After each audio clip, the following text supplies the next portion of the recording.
오늘 함께 나눌 말씀의 제목은 지혜롭고 순결하라입니다. 다 같이 함께 따라할까요? 지혜롭고 순결하라. 지혜롭고 순결하라. 오늘 말씀의 제목을 정확히 여러분에게 말씀드리자면 뱀같이 지혜롭고 비둘기같이 순결하라입니다. 뱀같이 지혜롭고 비둘기같이 순결하라. 그런데 여러분, 저는 예수님께서 하신 수많은 말씀들 중에서 잘 와닿지 않는 말씀 중 하나가 바로 오늘 말씀이었습니다. 뱀같이 지혜로우라니요. 여러분, 이 말이 딱 와닿습니까? 뱀같이 지혜롭고 비둘기같이 순결하라. 이 말은 좀 이해가 됩니다. 비둘기는 순결의 상징 아닙니까? 근데 뱀같이 지혜로워하라. 이 말은 아무리 긍정적으로 받아들이려고 해도 잘 와닿지가 않습니다. 솔직히 한번 말해 보십시다. 여러분은 뱀이라는 존재를 지혜롭다고 이렇게 생각하십니까? 뱀은 지혜로운 동물이야 이렇게 생각하세요? 아니죠. 뱀하면 교활하다, 기만적인 이미지가 제일 먼저 떠오르지 않으십니까? 그런데도 예수님께서는 지금 세상으로 나아가는 제자들에게 뱀같이 지혜롭고 비둘기같이 순결하라 말씀하고 계신 겁니다. 저는 정치 얘기를 잘 안 하지만 지난 한 주간은 윤석열 대통령이 뉴욕 순방 중에서 말한 비속어 논란으로 시끄럽다 못해서 급기야 박진 외교부 장관 해임안이 가결되기까지 했습니다. 솔직히 저는 이렇게까지 된 데에는 대통령의 책임이 가장 크다 말씀드리지 않을 수 없습니다. 한 나라의 대통령이라면 행동 거지를 좀 더 조심해야 했습니다. 저는 여러분들이 잘 알다시피 목사 아들이에요. 목사 아들 중에서 장남이에요. 저는 어렸을 때 자라나면서 목사 아들 트라우마가 있었습니다. 제가 조금만 잘못해도 사람은 저에게 이렇게 말했습니다. 너 목사 아들 아니야? 목사 아들이 그러면 안 되지. 목사 아들은 달라야지. 대통령이라고 해서 비속어를 쓰면 안 될까요? 대통령도 사람인데 쓸 수 있습니다.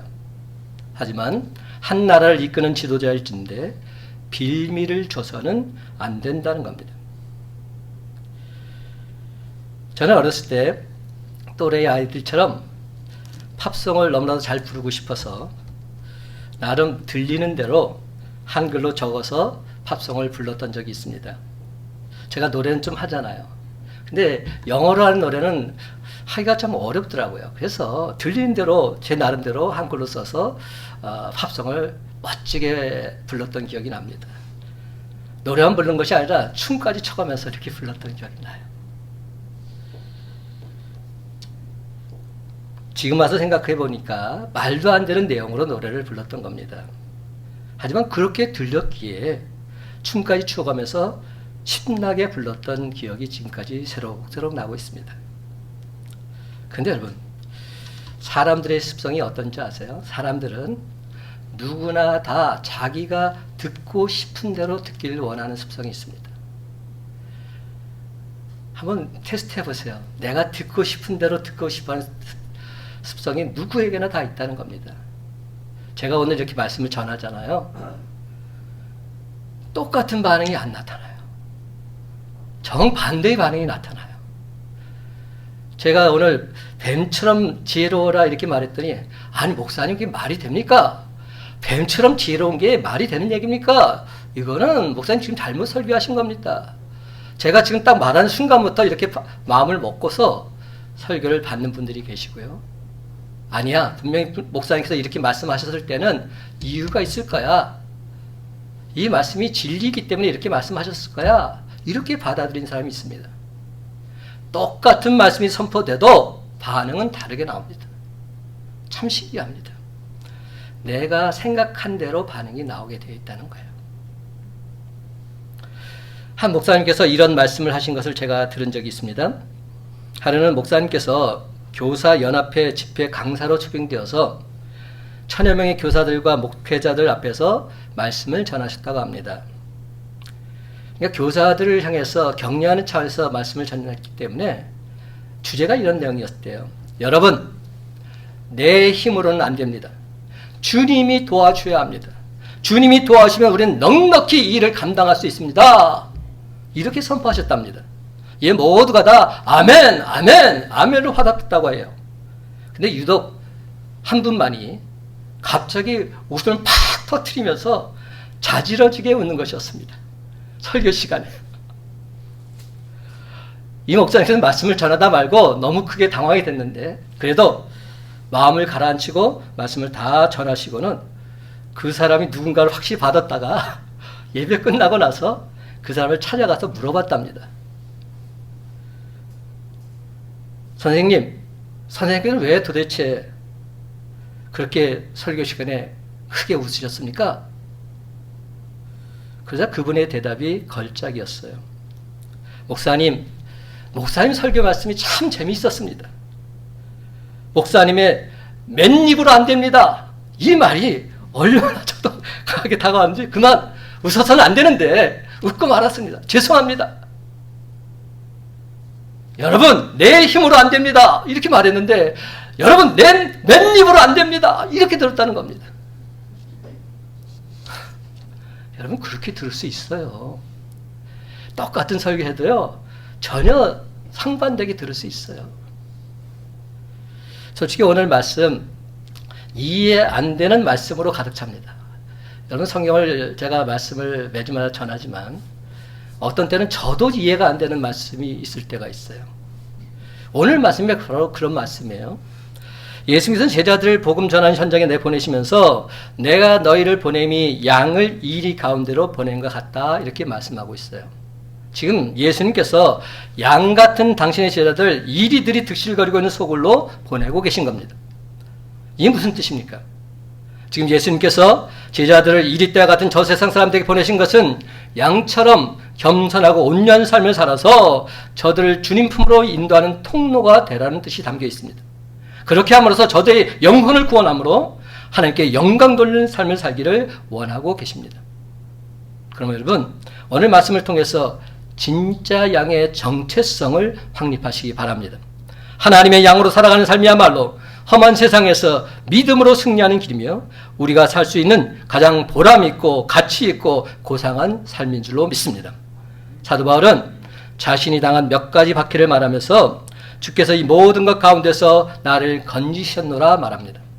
우리가 경건하게 살고자 당하는 박해 속에 주님이 늘 항상 함께해 주신다는 말씀입니다. 디모데후서 3장 12절은 말합니다. 무릇 그리스도 예수 안에서 경건하게 살고자 하는 자는 박해를 받으리라. 이게 얼마나 크나큰 위로의 말씀입니까? 우리가 예수 그리스도를 증거하면서 살아가려 할 때 왜 박해가 없겠습니까? 24절 25절에 보면 제자가 그 선생보다 또는 종이 그 상전보다 높지 못하나니 제자가 그 선생 같고 종이 그 상전 같으면 족하도다. 집주인을 바알세불이라 하였거든 하물며 그 집 사람들이랴. 이렇게 주님이 말씀하십니다. 이게 무슨 뜻인지 아세요? 예수님께서도 이 땅에서 바알세불이라 그렇게 칭함을 받았다는 겁니다. 바알세불의 뜻이 뭔지 아세요? 바알세불? 예수님을 찾는 사람들이 저 사람이 바알세불이다 이렇게 말합니다. 바알세불이라는 뜻은 귀신의 왕이라는 겁니다. 귀신의 우두머리다. 메시아가 아닙니다. 귀신의 왕이다 이렇게 말하고 있는 겁니다. 근데 예수님의 제자들인 우리가 어찌 좋은 소리 들을 생각만 하고 있겠습니까? 고난받을 각오를 하지 않으면 안 된다는 말입니다. 이렇게 주님께서 말씀하시는데도 저는 한 가지 풀리지 않는 의문점이 있었습니다. 내가 너희를 보냄이 양을 이리 가운데로 보낸가 같도다. 어떤 의문점이 제가 들었을까요? 예수님께서 왜 하필이면 우리를 양에 빗대어서 이리들이 우글거리는 세상 속에 넣으셨느냐 하는 겁니다. 양과 이리는 어떤 관계입니까? 이리가 양을 잡아먹는 관계입니다. 예수님께서 그걸 아신다면 우리를 양의 모습으로 이리 속에 넣어서는 안 되잖아요. 지금은 이리떼가 울거리인데 거기에 우리를 양으로 집어넣는다는 얘기는 너 가서 잡아먹혀라. 뭐 이런 말로도 이해될 수 있는 것 아닙니까? 양보다는 이리보다 더 강한 동물을 보내야 되지 않을까요? 그래야 잡아먹히지 않잖아요. 이리보다 더 강한 동물, 예를 들면 사자, 호랑이, 표범 뭐 이런 동물로 우리를 삼아서 너를 사자처럼 이리떼 소굴 속에 보내라. 그러면 얼마나 좋습니까? 가서 막 잡아먹으면 되잖아요. 근데 예수님은 도무지 이해가 되지 않는 말씀을 하고 있는 겁니다. 여러분들 우리가 아이들 동화에 보면 그 늑대 소년 이야기 나오잖아요. 양치는 늑대 소년. 근데 이 양치는 소년이 항상 뭐라고 속였습니까? 늑대다! 그래가지고 사람들이 다 도망가게 만들고 서같지 하면서 또 약 올렸던 장면. 근데 진짜 늑대가 나타나가지고 잡아먹히고 말았다. 뭐 그런 이야기 있잖아요. 그러니까 양과 늑대는 그런 관계였다는 거죠. 근데 여러분, 분명한 사실이 뭔지 아십니까? 양은 제 아무리 욕망해 봤자 그래도 양입니다. 아무리 욕망해 봤자 양일 수밖에 없습니다. 결코 사자나 호랑이가 될 수 없습니다. 어떤 책에서 보니까 우리는 양으로 이리 가운데 보냄을 받았는데 어떤 크리스찬들은 이리보다 더 사납고 광포가 심해서 마치 본인을 사자나 호랑이쯤으로 착각하고 행동하는 사람들이 많다. 이렇게 말들 합니다.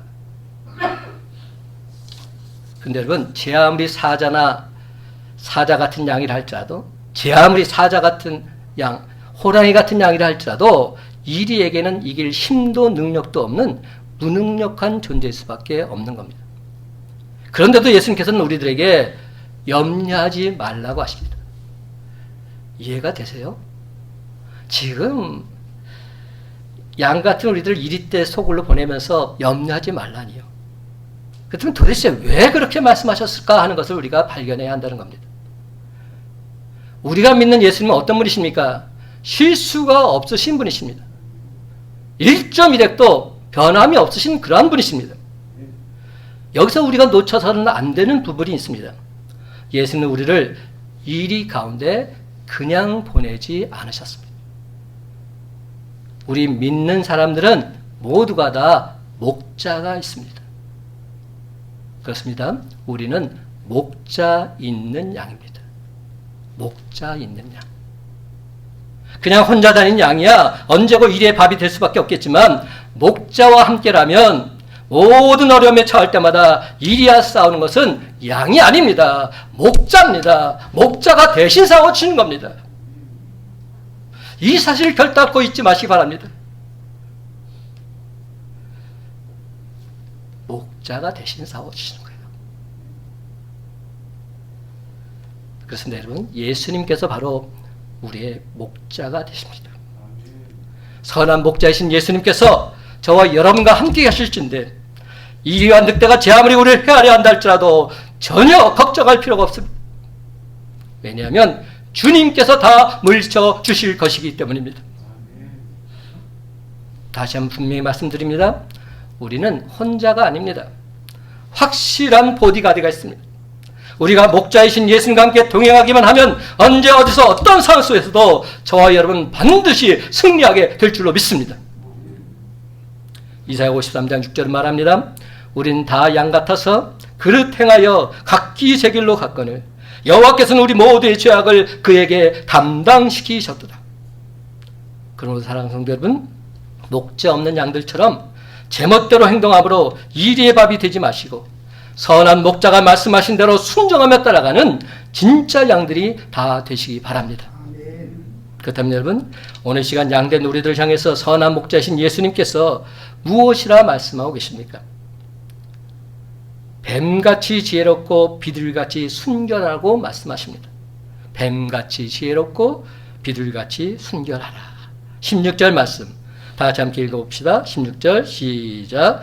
보라, 내가 너희를 보냄이 양을 이리 가운데로 보낸가 같도다. 그러므로 너희는 뱀같이 지혜롭고 비둘같이 순결하라. 여러분, 뱀같이 지혜롭고 이 말씀이 도대체 무슨 뜻입니까?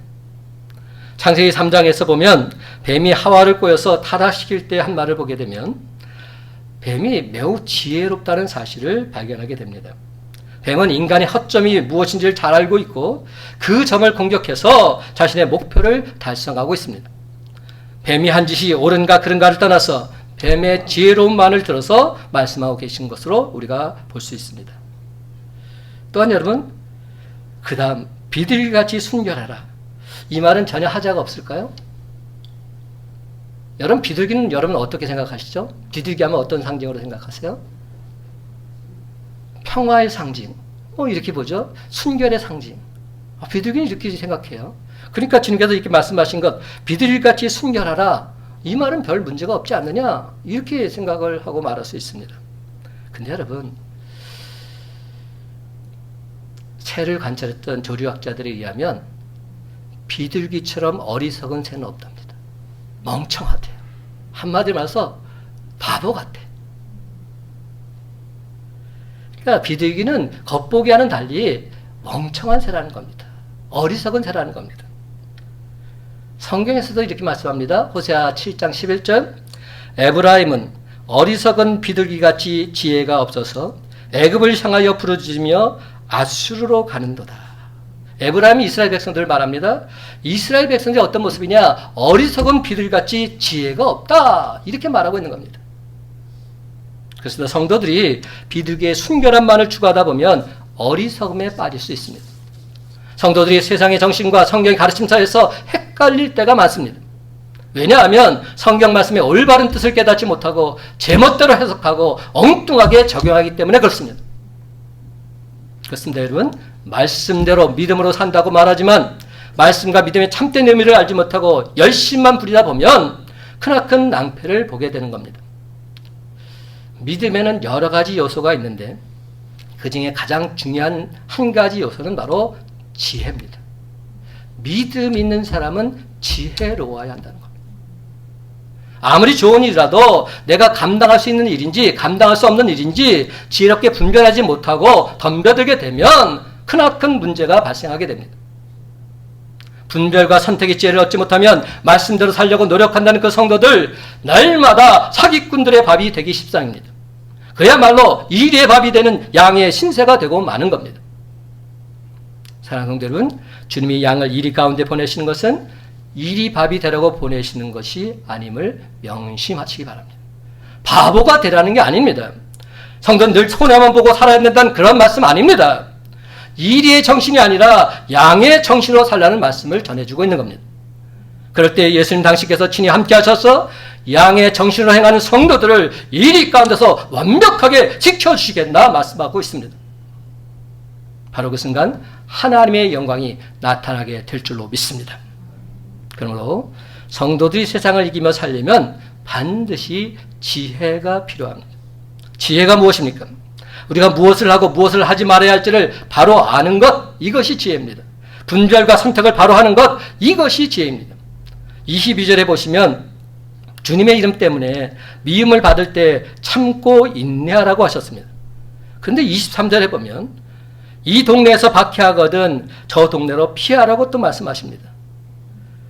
저는 오늘 이 16절부터 23절을 읽으면서 한 구절도 이해가 정확히 되는 구절은 없었어요. 생각해 보세요. 참고 인내하라고 말씀하시다 갑자기 또 피하라고 말씀하십니다. 이게 뭡니까? 두 말씀이 참 모순되는 것처럼 보여집니다. 그러나 모순되는 말씀이 아닙니다. 참고 인내할 때가 있고 피할 때가 있는데 상황에 따라서 다르다는 겁니다. 그래서 여러분, 예수님을 한번 보시기 바랍니다. 예수님 생애를 한번 살펴보세요. 예수님께서 당신이 십자가 지실 때가 되기 전에는 박해를 당했을 때 피하셨습니다. 먼지를 털고 떠나셨어요. 그런데 십자가를 지실 때가 되었을 때는 피하지 않으셨습니다. 십자가를 지려고 자발적으로 고난받는 자를 찾아가서 예루살렘으로 입성하셨습니다. 바로 이게 지혜입니다. 사랑하는 성도 여러분, 우리의 삶은 매 순간 분별과 선택으로 이루어집니다. 성령의 도심을 받아서 올바르게 분별하고 선택하는 지혜가 절대적으로 필요한 겁니다. 근데 요즘 우리들의 모습은 어떠합니까? 다른 사람 탓할 거 없고 내 모습은 어떠한지 한번 살펴보십시오. 예수님께서는 뱀같이 지혜롭고 비둘기같이 순결하라고 말씀하셨는데 내 모습은 뱀같이 교활하고 비둘기같이 어리석은 모습은 아닙니까? 뱀같이 교활하고 비둘기같이 어리석은 모습. 정말 지혜로워할 때는 지혜롭지 못하고 진정 순결해야 할 때는 그 순결을 다 잃어버리는 경우가 얼마나 많은지 모릅니다. 다 같이 저를 한번 따라해 보실까요? 한번 또박또박 따라 하십시다. 지혜롭지만 순결하지 못한 것은 교활한 것이요. 순결하지만 지혜롭지 못한 것은 어리석은 것이다. 지혜롭지만 순결하지 못한 것은 교활한 것이요. 순결하지만 지혜롭지 못한 것은 어리석은 것입니다. 지금 예수님께서는 이 말씀을 우리에게 하고자 하신 겁니다.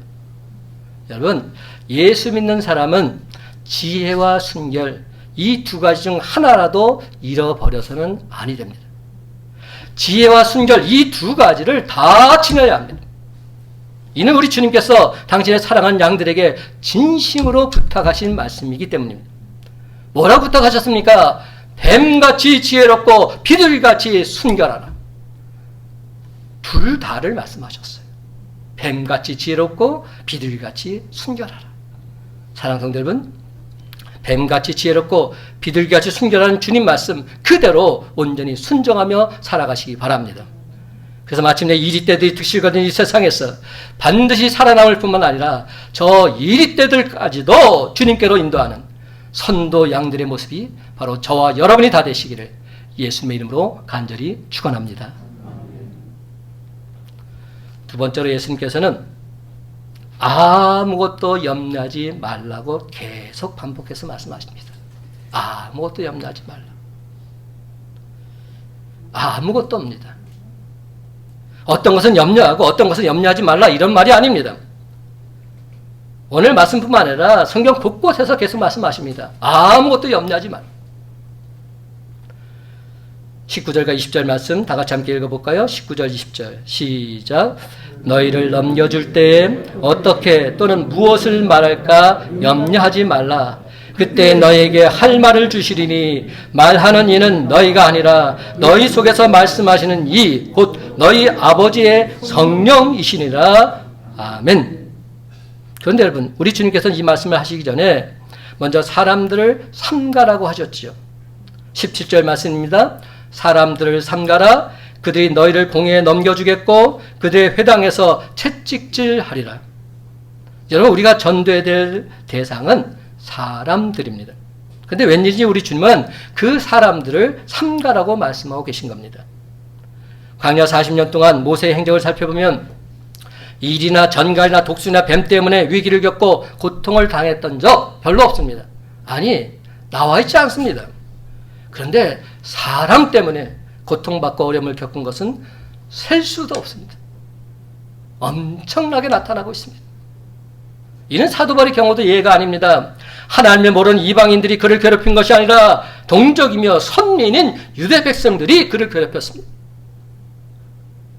디모데후서 4장 9절 이하를 보게 되면 의도적으로 바울을 괴롭힌 사람이 등장하고 있습니다. 그는 구리생업자 알렉산더였습니다. 그는 바울을 대적하고 사사건건 시비를 걸었습니다. 바울의 장점은 아예 덮어두고서 단점만을 들추는 데만 혈안이 되어 있었습니다. 40여 년을 목회하다가 은퇴하신 어느 목사님께서 쓰신 글 속에 조심해야 될 사람이라는 내용의 글이 있었는데 공감할 부분이 있어서 제가 말씀드립니다. 조심해야 될 사람 10가지를 말씀하셨어요. 첫째, 말이 많은 사람 조심해라. 둘째, 앞에서 칭찬하고 뒤에서 흉잡는 사람 조심해라. 셋째, 매사를 반대만 하는 사람, 부정적인 사람 조심해라. 넷째, 성직을 소홀히 취급하는 사람 조심해라. 5째, 의도적으로 남을 괴롭히는 사람 조심해라. 6째, 겉과 속이 다른 사람 조심해라. 7째, 성직을 감투로 생각하는 사람 조심해라. 8째, 남을 대접하지 않고 대접받기를 좋아하는 사람 조심해라. 9째, 세상을 살아가는 사람 조심해라. 10번째, 말로만 큰소리치고 정작 일은 하지 않는 사람 조심해라. 우리가 주의를 하면서도 이런 사람들을 조심해야 한다고 생각해 보니 참으로 서글프기 짝이 없는 노릇 아니겠습니까? 그렇지만 여러분, 세상이 그렇고 교회도 분명 이런 사람들이 있습니다. 그러니까 무조건 사람을 다 믿지 말고 조심하라 말씀하고 있는 것이죠. 하물며 예수님께서도 저와 여러분을 이 세상에 보내시면서 양을 이리 가운데로 보낸 것 같다 이렇게 말씀하지 않으셨습니까?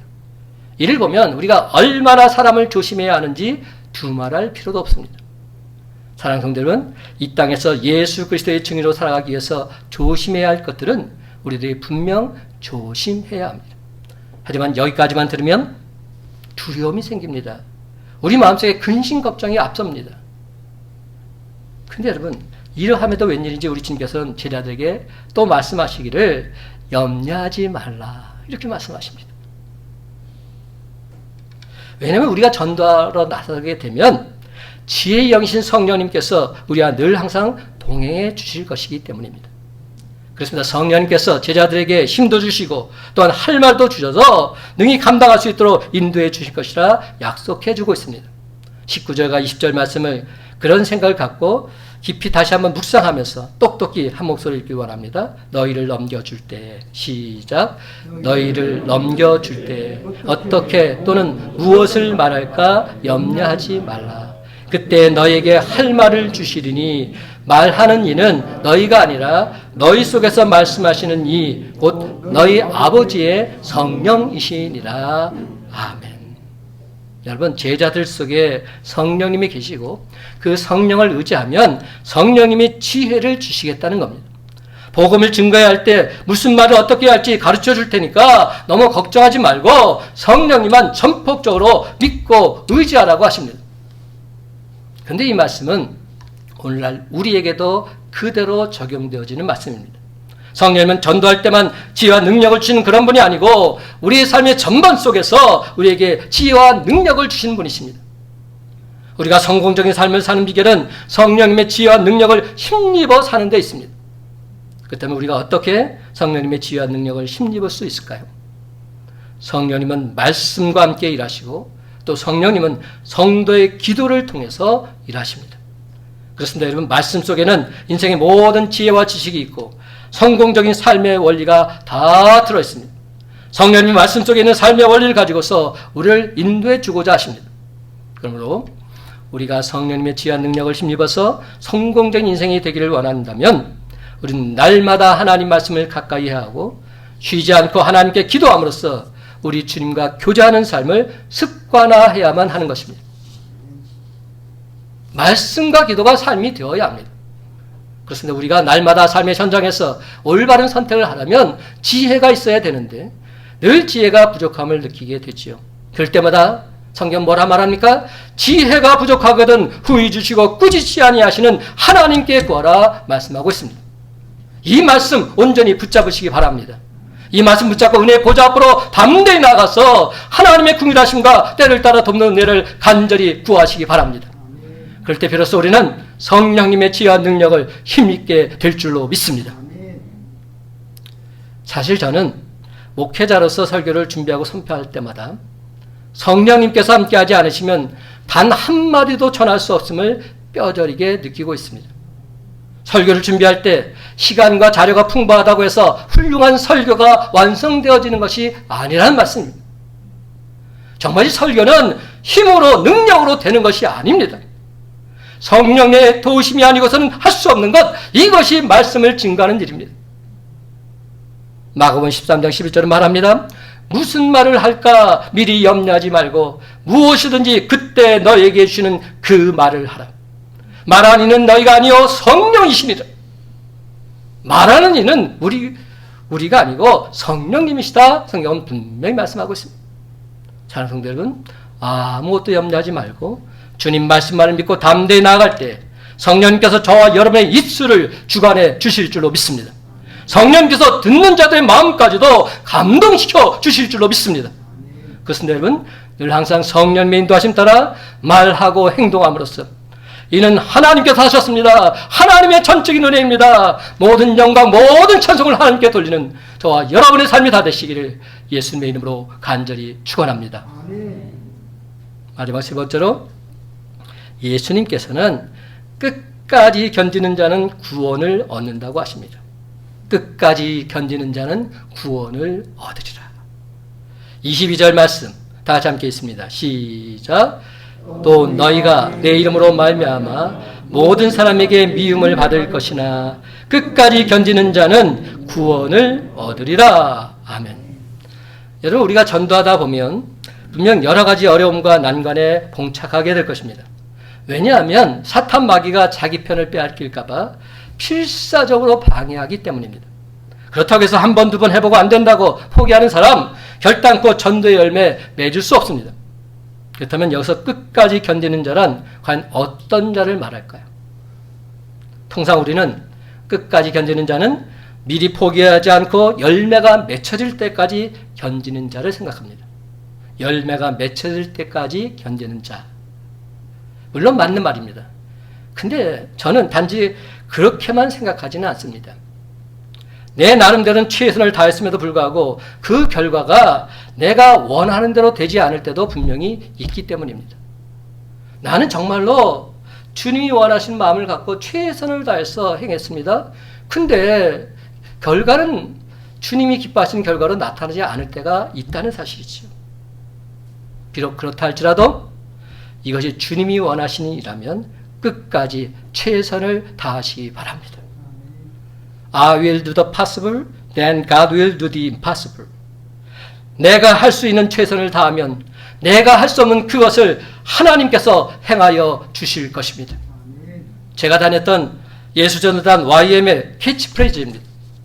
그렇습니다. 성령 하나님을 의지하고 내가 할 수 있는 최선을 다하면서 끝까지 견디다 보면 이것이 진정 하나님이 기뻐하시는 일일진데 그 열매는 반드시 맺혀지게 될 줄로 믿습니다. 끝까지 견디는 자는 구원을 얻으리라. 그렇습니다, 여러분. 이 세상 가치 있는 일들, 고귀한 일들 중에 그 어느 것도 끝까지 견디면서 힘쓰지 않고 되는 일은 하나도 없습니다. 하물며 천하보다 귀한 한 영혼을 구원하는 일일진데 저와 여러분의 모습이 과연 어떠해야 하겠습니까? 주님, 제발 저 불쌍한 영혼을 긍휼히 여기사 구원해 주옵소서. 진정 사생결단의 심정으로 뜨거운 눈물의 기도를 하나님께 올려드려야 하지 않겠습니까? 그러면 왜 우리 주님께서 저와 여러분의 기도를 들어 응답해 주지 않으시겠습니까? 그런데 여러분, 오늘 우리에게 주신 말씀은 저와 여러분의 삶 속에서도 그대로 적용되는 말씀입니다. 성령님은 전도할 때만 우리에게 지혜와 능력을 주시는 분이 아니십니다. 우리의 삶 전반에 있어서 지혜와 능력을 주길 원하시는 분이십니다. 그렇습니다. 우리가 이리 때가 득실거리는 이 세상에서 진정 성공적인 삶을 사는 비결은 목자이신 주님의 제자답게 성령님의 지혜와 능력을 온전히 힘입으면 되는 것입니다.